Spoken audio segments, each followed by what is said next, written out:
The conference room at Sterling Tech Industries occupied the entire 15th floor of the downtown skyscraper, with floor-to-ceiling windows offering views of the city skyline. I sat in the back corner wearing my usual Target jeans and a simple sweater, while my brother Marcus stood at the front in his custom Italian suit, gesturing dramatically at the presentation screen. Quarterly revenue exceeded projections by 18%. Marcus announced proudly, his voice carrying the confidence of someone who'd never questioned his place in the world. Under my leadership as CEO, Sterling Tech has become the premier software solutions provider in the region. I watched him present, sipping my coffee from a paper cup I'd brought from the street vendor downstairs.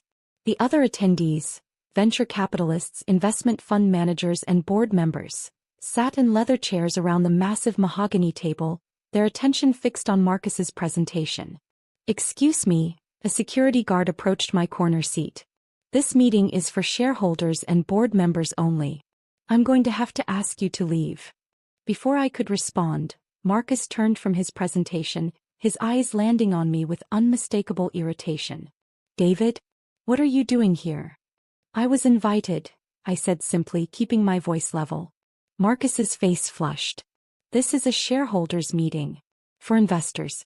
People with actual stakes in the company." He looked at the security guard. "My brother works at a coffee shop. He must have gotten confused about the location." "Actually, I work at a bookstore," I corrected mildly.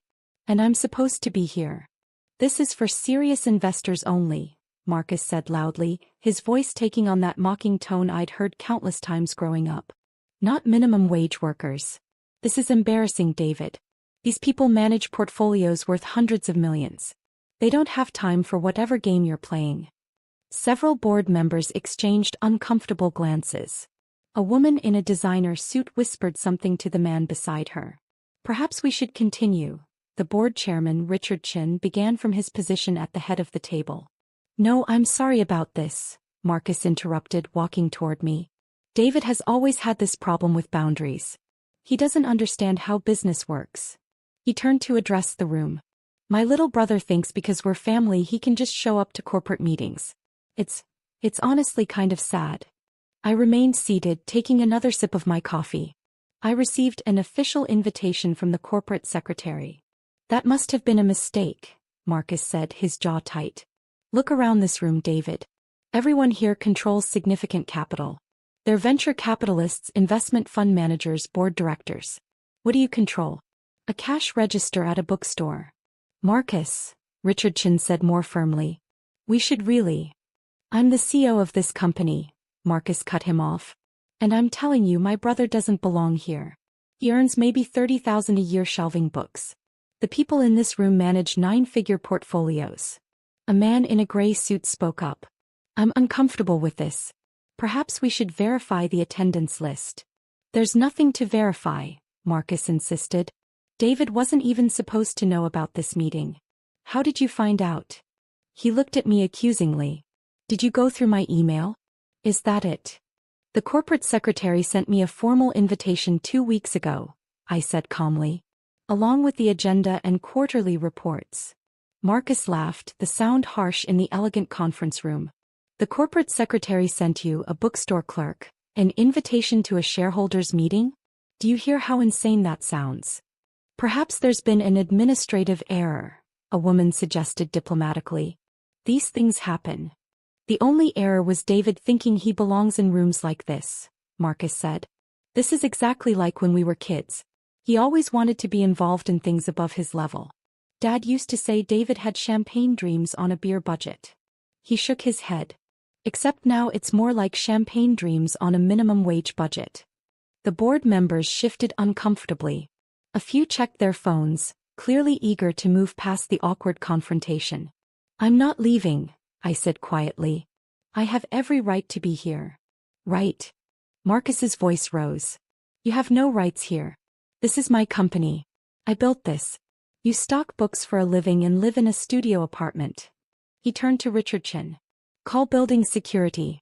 Have him removed."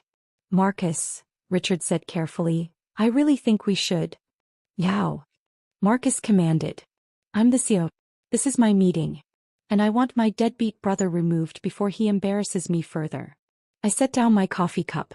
I'm not embarrassing you, Marcus. You're doing that yourself.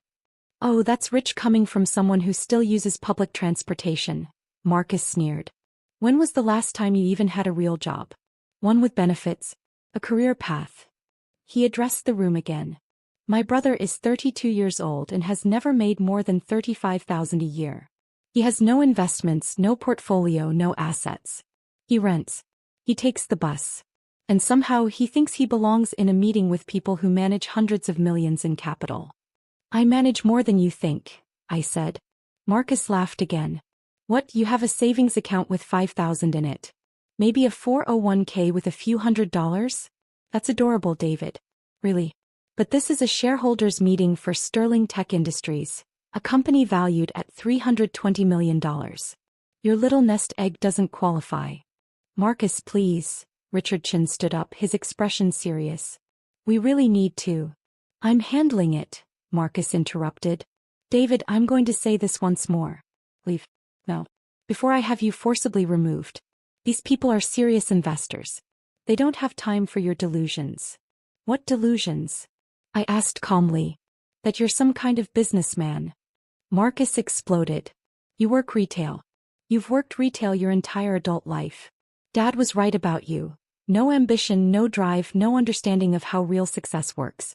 You're content stocking shelves and going home to your tiny apartment. Dad said a lot of things, I replied evenly. And he was right about most of them, especially about you, Marcus said. Do you know what he told me before he died? He said, Marcus, you're the successful one. You're the one who'll carry on the family legacy. David will always be ordinary. The words hung in the air. Several board members looked away.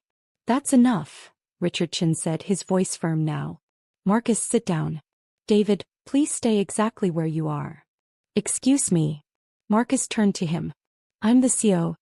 And I'm the board chairman, Richard interrupted. And we have a serious problem here that you've just made considerably worse. What problem? Marcus demanded. The problem is my brother crashing a shareholders meeting. The problem, Richard said, is that your brother is a shareholder. In fact, he's the shareholder. The room fell silent. Marcus stared at Richard. What are you talking about? Richard pressed a button on the table's control panel. The presentation screen behind Marcus changed from his quarterly report to a different document. David Fitzgerald currently owns 68% of Sterling Tech Industries through a series of investment vehicles and trust structures. He has been the company's majority stakeholder for the past 7 years. The blood drained from Marcus's face. That's impossible. The board chairman interrupted. Meet your company's 68% stakeholder. My portfolio statement appeared on the screen. The document on display showed my name at the top, followed by a detailed breakdown of my holdings. Fitzgerald Investment Trust, 45% of Sterling Tech Cascade Capital LLC, 15% of Sterling Tech Northern Ventures Partnership, 8% of Sterling Tech Total, 68% ownership. This is a joke, Marcus said, but his voice had lost its confidence. It's not a joke, said a man at the table I recognized as Stephen Walsh from Goldman Sachs. I manage 2 of those investment vehicles. David Fitzgerald has been one of our most significant clients for nearly a decade. That's impossible, Marcus repeated. David works at a bookstore. I own the bookstore, I said quietly, along with 6 others in the metro area. I bought them 8 years ago as a hobby investment. They generate about $200,000 annually in passive income, but that's not where most of my wealth comes from. Marcus looked like he might be sick. Perhaps I should explain, Richard Chin said. 7 years ago, Sterling Tech needed a major capital infusion to expand operations. Your father approached numerous investors, but the terms they offered were unfavorable. David stepped in through his investment managers and provided $85 million in exchange for equity stakes structured through multiple entities. $85 million? Marcus whispered. Your brother's total portfolio is currently valued at approximately $420 million, Stephen Walsh added. Sterling Tech represents his largest single holding, but he has significant positions in real estate, technology startups, and venture funds. How? Marcus managed. That stock tip Dad gave me when I was 22, I said. You remember? He told both of us about that biotech company his friend was launching. You said it was too risky, that you'd rather invest in established companies. I put in everything I had, $12,000 from working retail jobs through college. Celadrin Therapeutics, Richard Chin supplied. The company went public 18 months later. David's $12,000 became approximately $8 million. I reinvested intelligently, I continued. Worked with good advisors. Made some excellent angel investments in tech startups. One of them was acquired by Google for $300 million. My stake was worth $42 million after that deal closed. Marcus gripped the edge of the table. This whole time, when I was telling you about my promotion to CEO, when I was bragging about my salary. Your salary of $350,000 a year, which I approved, Richard Chin said. As majority stakeholder, David has the right to review and approve all executive compensation. You approved my salary? Marcus looked at me, his expression shattered. The board recommended you for CEO, I said. I agreed. You're good at operations, Marcus. You've grown the company effectively. The board was happy with your performance. Until today, Richard Chin said gravely. David, I apologize for not intervening sooner. When Marcus began insulting you, I should have. It's fine, I said. I wanted to hear what he really thought. Why? Marcus asked hoarsely. Why didn't you tell me? I tried, I said. Remember 3 years ago when I offered to help you buy that house you wanted? You said you didn't need handouts from your loser brother. 2 years ago I suggested we grab coffee to discuss something important. You canceled 4 times and eventually told me to stop bothering you during business hours. But you let me think. I let you think what you wanted to think, I said. You assumed because I wore regular clothes and worked at a bookstore that I was unsuccessful. You never asked about my life. You just assumed. A woman at the table spoke up, Jennifer Morrison from the venture capital firm. I've worked with David for 6 years. He's one of the most astute investors I've encountered. His returns have consistently outperformed market indexes by significant margins. David specifically requested that his involvement with Sterling Tech remain confidential, Richard Chin explained. He didn't want family dynamics to affect business operations. He wanted you to succeed on your own merits as CEO, not because of family connections. But you just let me humiliate myself, Marcus said. You humiliated yourself, I corrected gently. I sat quietly in the corner. You chose to make assumptions and voice them publicly. Stephen Walsh cleared his throat. For the record, David's portfolio is managed across 3 separate investment firms. We handle approximately $140 million. Goldman Sachs manages another $160 million.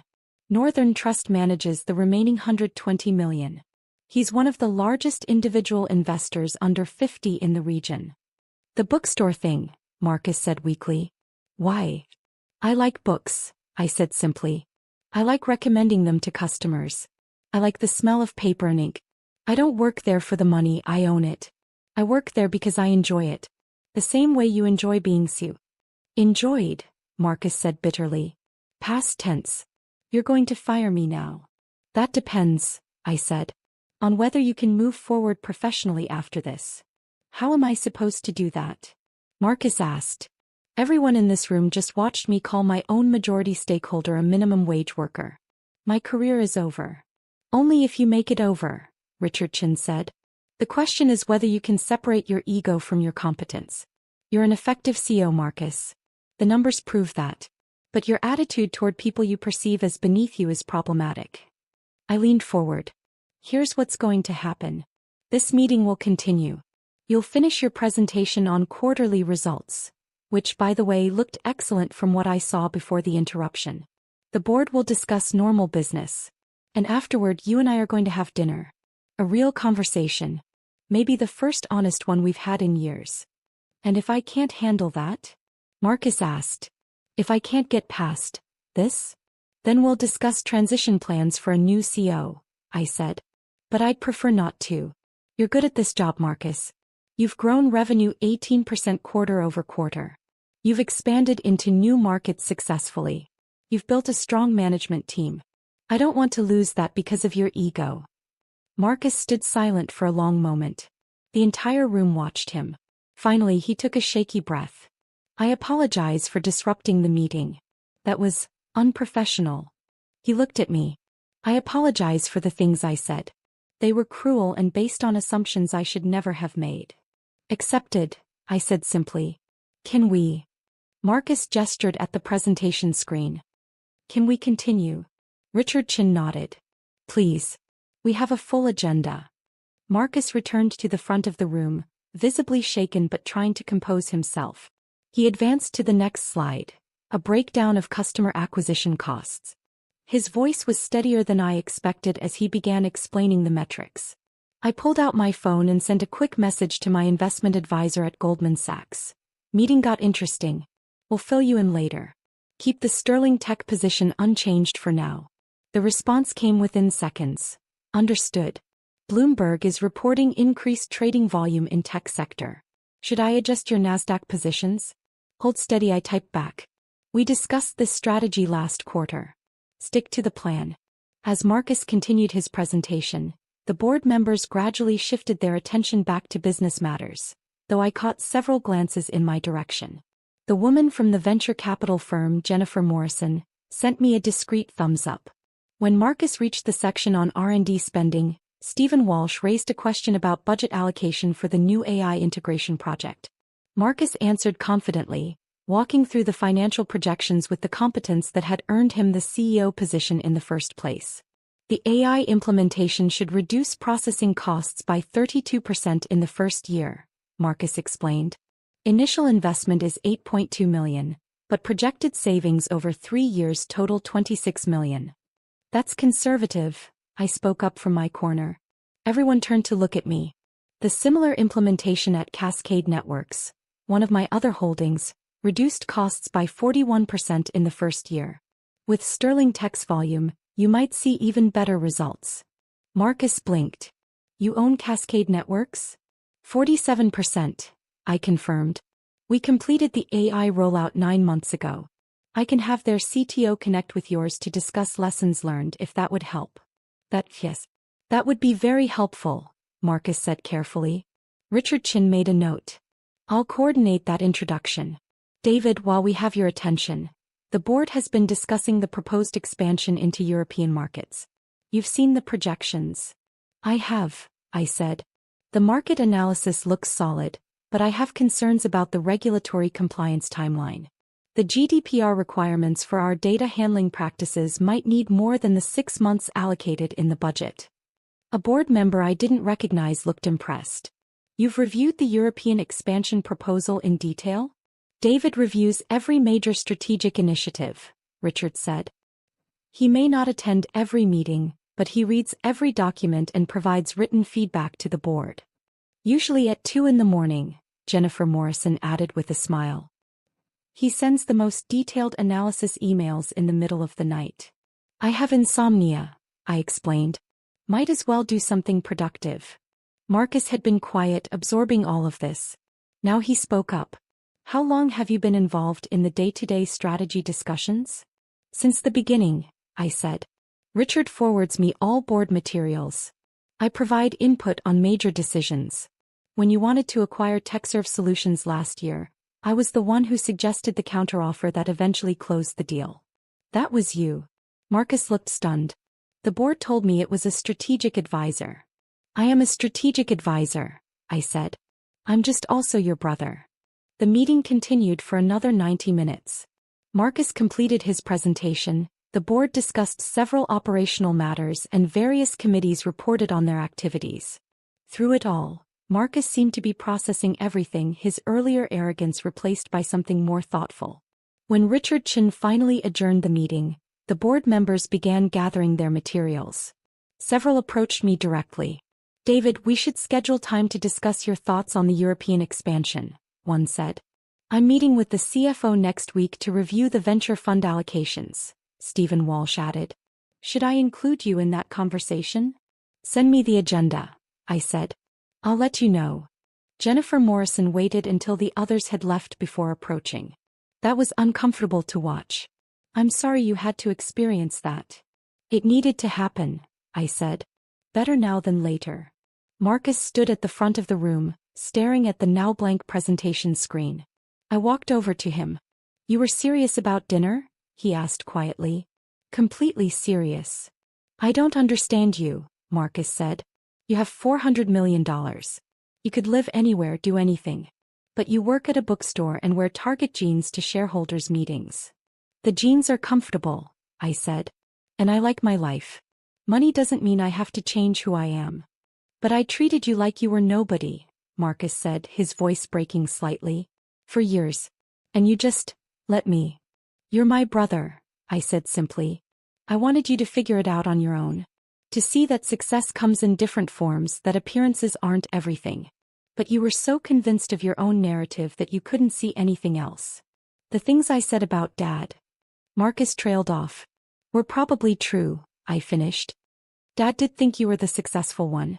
He valued traditional markers of achievement, titles, corner offices, expensive suits.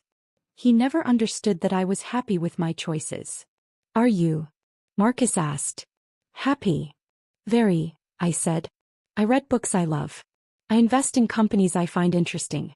I live comfortably but not ostentatiously. I have everything I need." Marcus was quiet for a moment. "I have a $3 million house, a Ferrari, and a boat I've used twice. And I've been miserable trying to maintain the image of having all of it." "The house has a massive mortgage," I said. "I saw the financials when you applied for the loan through Northern Trust, one of my banks. The Ferrari lease is costing you $4,000 a month. And the boat, well, boats are money pits. You know about all of that?" "I'm a major investor in multiple financial institutions," I said. "Part of my due diligence is understanding the financial health of key executives in my portfolio companies. I need to know if my CEO is financially stable or if personal debt might affect business judgment." "That's terrifying," Marcus said. "It's practical," I corrected. "And for the record, I'm not concerned about your finances affecting your job performance. You live above your means but you're managing it. Though you might want to sell the boat." "I'll sell the boat," Marcus agreed weakly. We walked to the elevator together. As the doors closed, Marcus spoke again. "Why did you really come to the meeting today? You could have kept everything secret. Let me keep thinking I was the successful brother." "Because it was time," I said. "You were becoming someone I didn't recognize anymore. The Marcus I grew up with was ambitious, sure, but he wasn't cruel. He didn't mock people for their jobs or their income. Dad's influence did that to you, made you think success was about looking down on others." "I really am sorry," Marcus said. "For all of it." "I know," I said. "Now you have to decide who you want to be moving forward. The CEO who values everyone regardless of their position, or the one who just had to learn a very public lesson about assumptions." The elevator reached the ground floor. As we stepped out into the lobby, Marcus's phone buzzed. He glanced at it and his face went pale. "What?"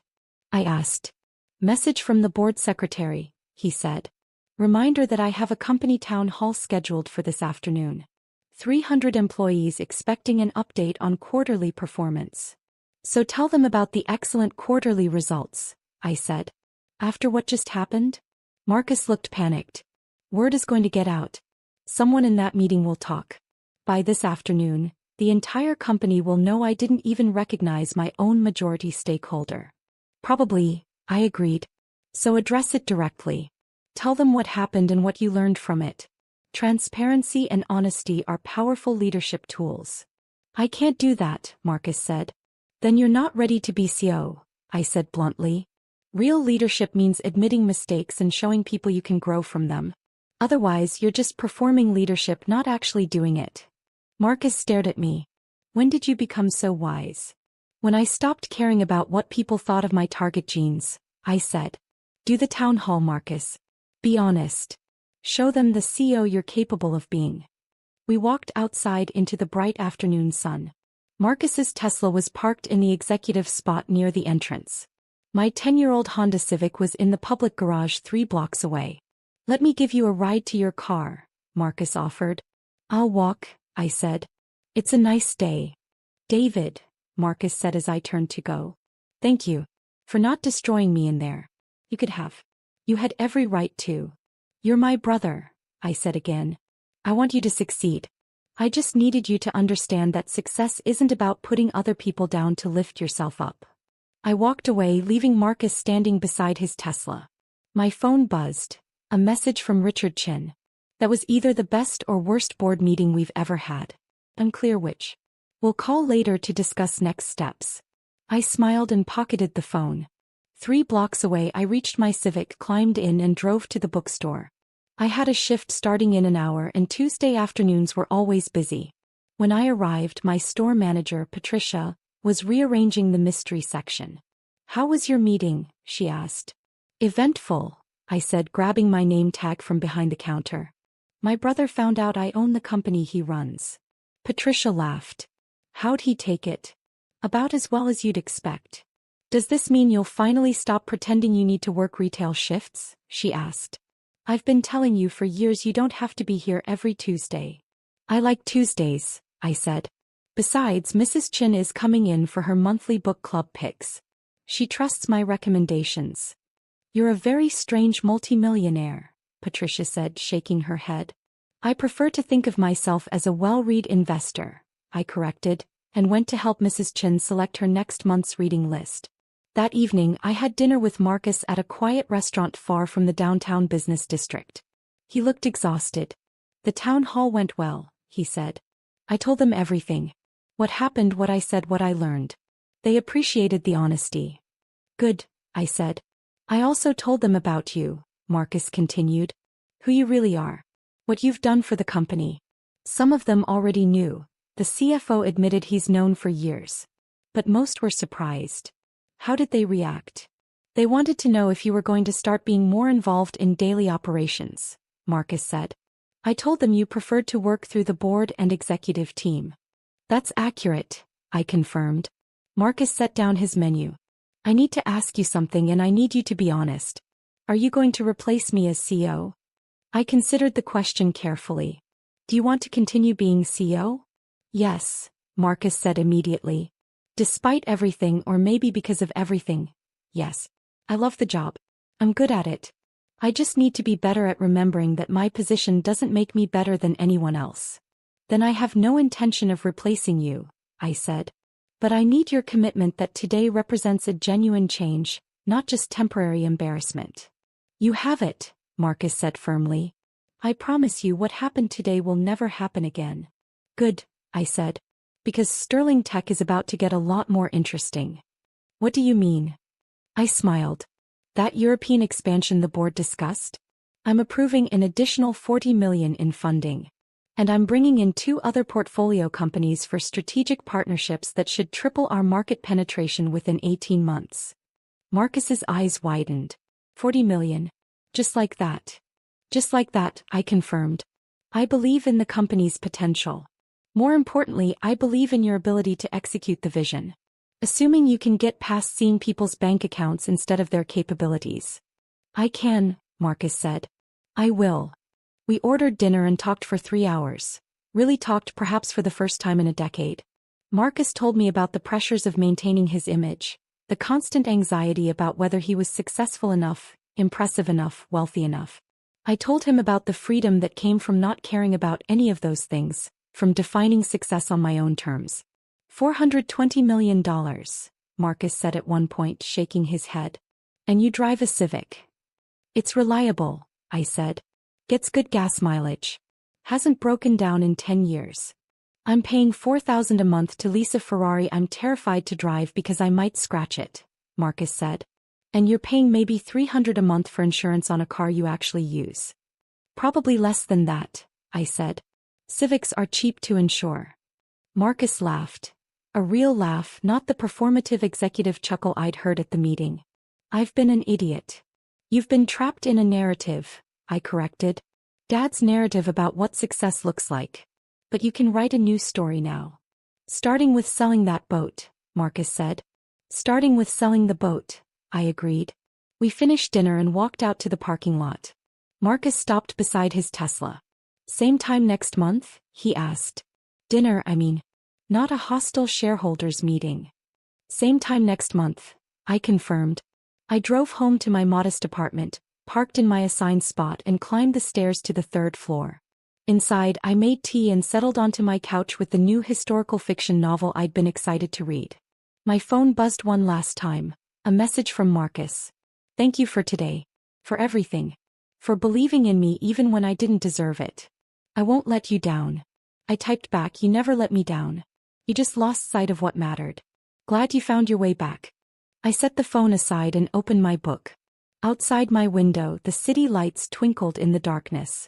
Somewhere out there, Marcus was probably in his $3 million house, maybe looking at boat listings to see what he could sell it for. Tomorrow he'd go back to being CEO, but hopefully a different kind of CEO than he'd been before. And I'd go back to my bookstore, recommending novels to customers and managing a $400 million portfolio between helping people find their next favorite read. It was a good life. A quiet life. A successful life by the only measure that really mattered. I was happy with it. And that, I thought as I settled in to read, was worth more than all the Italian suits and German cars in the world.